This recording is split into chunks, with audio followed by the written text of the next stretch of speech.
So stage 2 focuses on the grammar and the Sarf. The first book, of course, everybody knows is Ajrumiyyah. This is, wallahi, this is the book that somehow became the book to study, or at least begin your studying grammar for both Arab speaker and non-Arab speakers. I personally do not like this book because I think it's especially in the beginning he repeats himself a lot certain ways. I'm not a big fan, and then there's other issues, but this book Allah accepted. He accepted from him whatever intention he had, whatever problem he's thought that people are facing. I wanted to solve this problem. He wrote it. Okay, so this book is very important. Now, remember, anything that I mentioned here in this stage or even here, it depends, its level depends on whether you're studying the text itself or you're studying with the sharh. If you're studying the text itself, then it would be, yes, your first book, the book 1 of this level, the level 1, right? But this book has tons of explanation. I will get to it later. And the second book, I'm just giving you very standard, what you probably heard and what probably everyone else will tell you. There are so many other books, but these are the books you at least need to be aware of. Second would be Qatr Nada, okay? Qatr Nada. Okay, this is would be your intermediate level book. This is a very good book. It's written by Ibn Hisham, very important grammarian. And then you have, of course, Alfiyyah Ibn Malik. Okay, this is that 1000 line or so poetry of the grammar. So this is your marhala, this is your stage, this is your levels of stage 2. By the way, just let me explain. This is the book. After that, usually in university or whatnot, they don't teach any other books. This is the last book. Only way you learn or read more books if you're going to masters or doing a little bit more research. Let me explain to you. I just mentioned to you there's so many other books. I'm not writing them down because some books will be only prevalent in certain locations. But these 3 books, doesn't matter what part of the earth you are in, everybody will understand them and they will recognize them, whether they like it or not. They will say yes, yes, yes. Ajrumiyyah is the first, Qatr Nada is the second, and Alfiyyah ibn Malik is third. Okay, so they will understand. They might want to teach you something else, but they will recognize these books. Okay, so that's why I'm putting them down. But now, ideal would be, of course, you study all 3 of them, but it might take long time. If you properly study any books, for example, Alfiyyah ibn Malik in the University of Medina, we've been studying for at least 2 years now. We have 1 more semesters left, so it's going to be 2.5 years. We're studying Alfiyyah 2.5 years in university, but believe it or not, we're only covering 70%. Anytime we have any details discussion about the difference opinion and whatnot, we just skip them because our teacher said we are not in the Department of Arabic Language, meaning we're not doing bachelor's in Arabic, so we leave this one for them. And explanation that we're learning, which is Ibn Aqil, which is not even the most complex explanation. The author, Qatr Nada, Ibn Hisham, he did an explanation of Alfiyyah ibn Malik. His explanation is a little bit more details.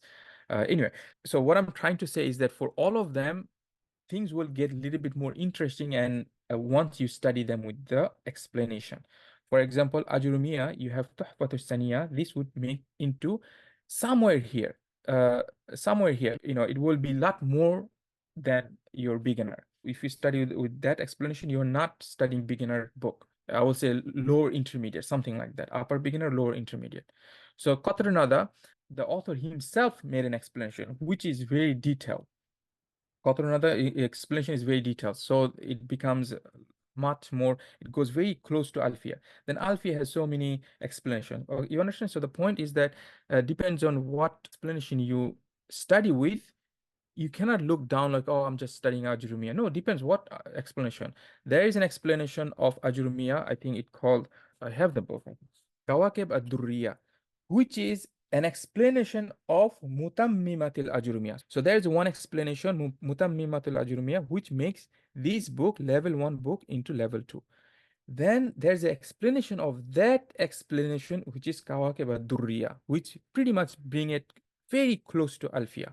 Not all the way, but very close. At the end of the day, you're studying Ajrumiyyah. but it's just this explanation can make things more advanced. But to be honest with you, I don't like that way of reading that kind of explanation for books, because there is a reason why Ajrumiyyah wrote a simple text.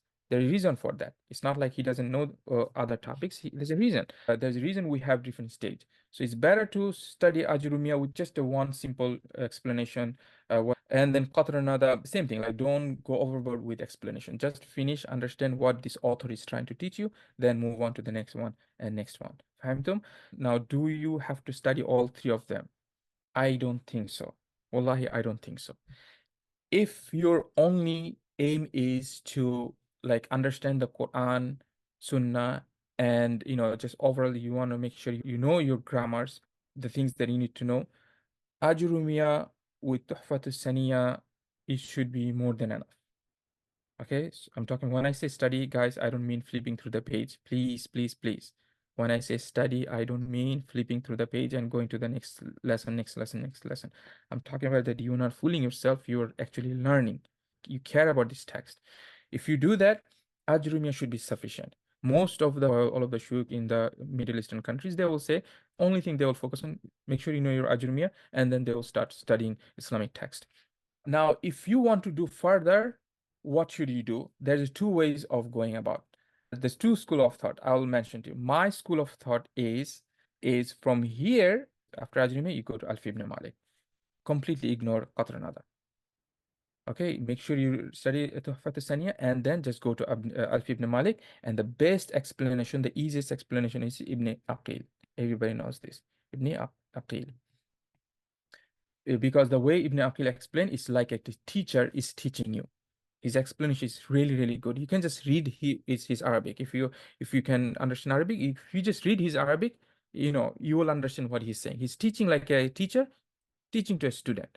So he's not making things complicated. It's extremely, extremely good explanation. So if you, after Ajrumiyyah, you can simply come here and then you're done with your studies.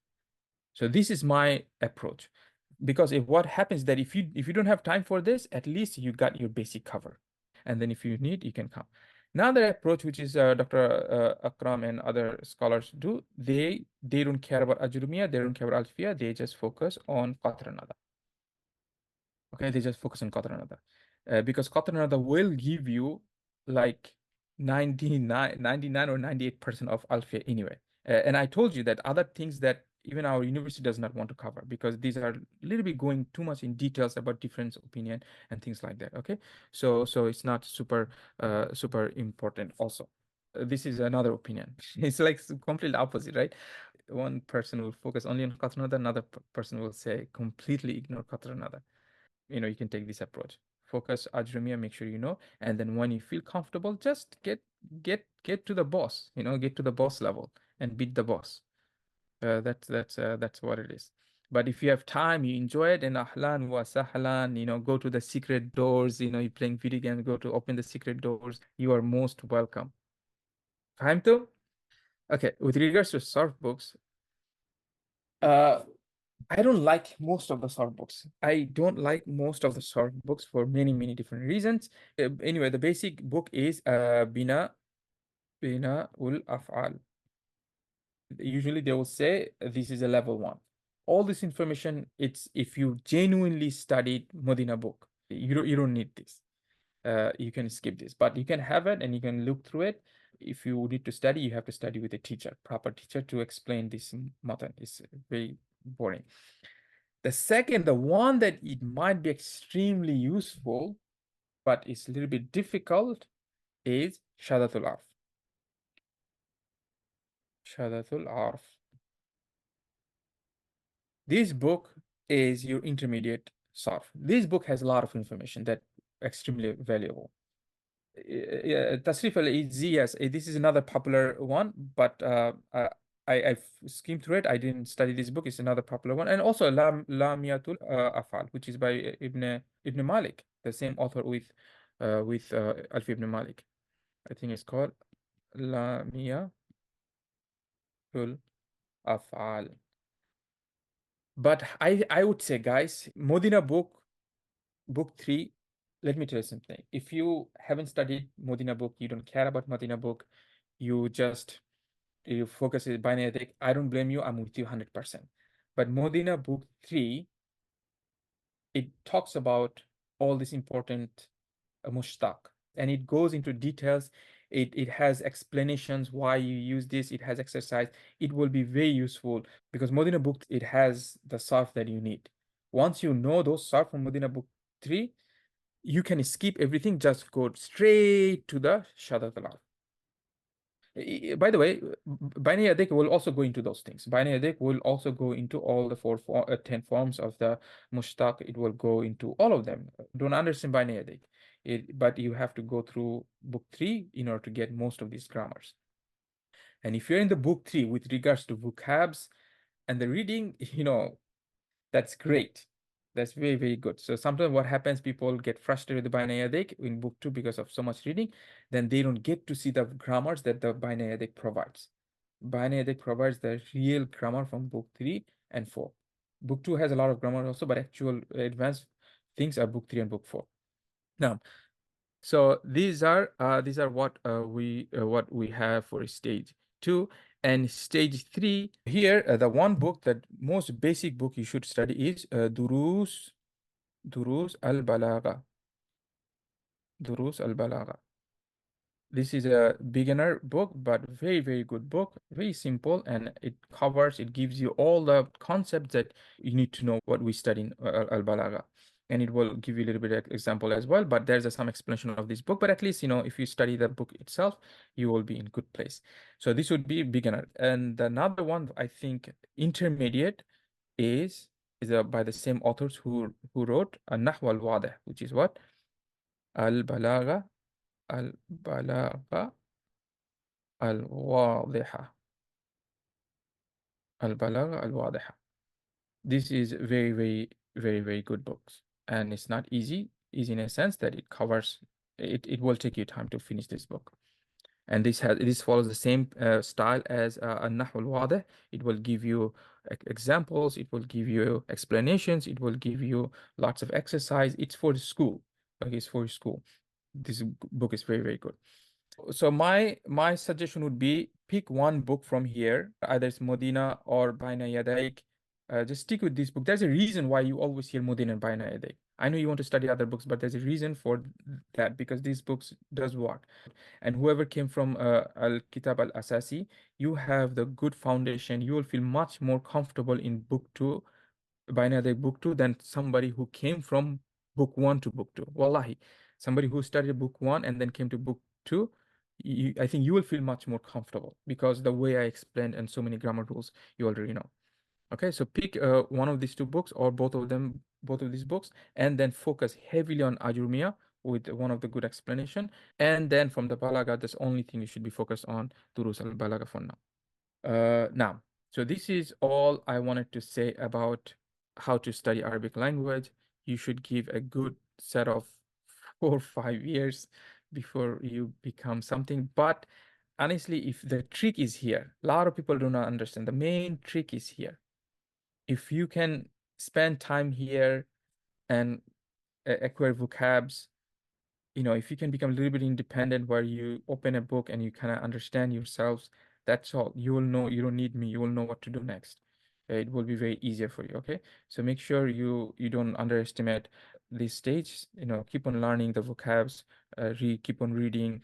I mentioned 3 books. There's so many other readings book that maybe one of these days I will mention. I'll have a separate class on what are the reading books, graded readings. Which book should I read first? Which book should I read next? But at least the 3 books that you have, Qisas al-Nabiyyin and Al-Qira al-Rashida and Qalila wa Dimna, you are covered until intermediate level. And if you guys love grammar, study both. Like, make sure you have something from here, but don't leave them. Study both. And worry about the Balagha later. Don't worry. It sounds interesting, but trust me, it's not going to add so much to your usefulness right away. In fact, the Balagha, you will not understand some of the concept anyway if your grammar is not good, if your Sarf is not good, because it will assume that those things that you already know them. Now, so with that, I conclude. Finally, it took a long time, more than I think I wanted.